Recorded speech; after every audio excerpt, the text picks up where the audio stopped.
The end of cinema as a shared experience. Flint West, reporting from the macro frontier. Cinema isn't disappearing because audiences stopped caring. And it's not disappearing because of some temporary economic downturn either. This isn't about bad movies.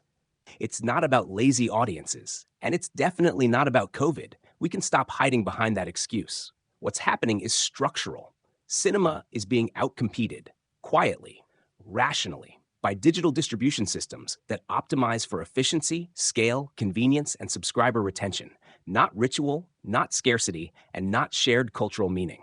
And if you want a single moment that makes this shift impossible to ignore, it's the takeover battle for Warner Bros. Discovery.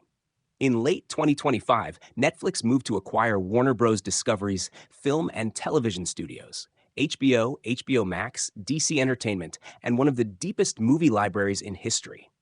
The deal came in at roughly $82.7 billion once debt was included, with about $72 billion in equity value offered to shareholders. That's not content acquisition. That's cultural absorption.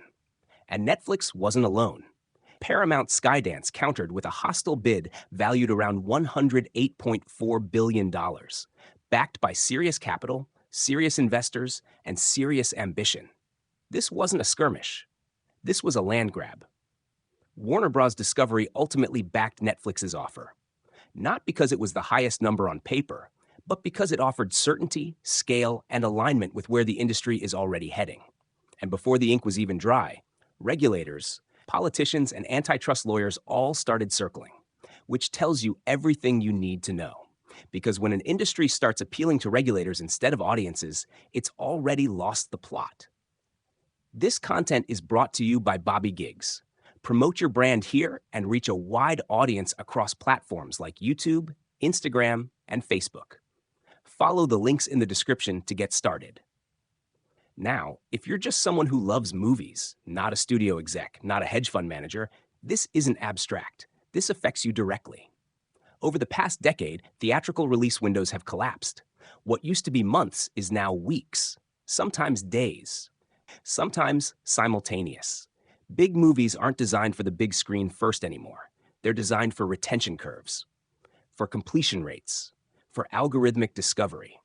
Streaming platforms are actively training audiences to skip theaters altogether, and theater owners know it. From AMC to local indie cinemas, the fear is the same. The audience isn't coming back because the system no longer needs them to. Netflix will tell you they'll honor theatrical commitments. And for now, they will, because contracts say they have to, not because the model makes sense anymore.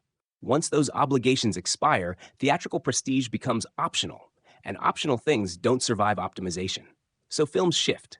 They move from shared public events to privatized, algorithmically delivered commodities. From moments you plan around to tiles you scroll past. And when that happens, everything around cinema weakens too. Awards lose relevance. Festivals turn into acquisition markets.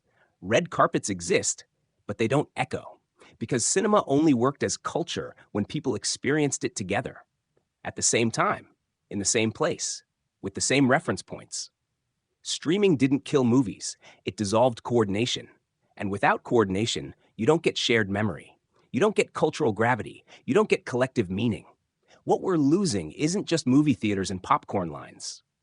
We're losing the invisible structure that once turned films into events and events into culture.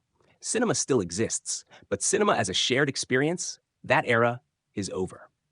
Flint West signing off.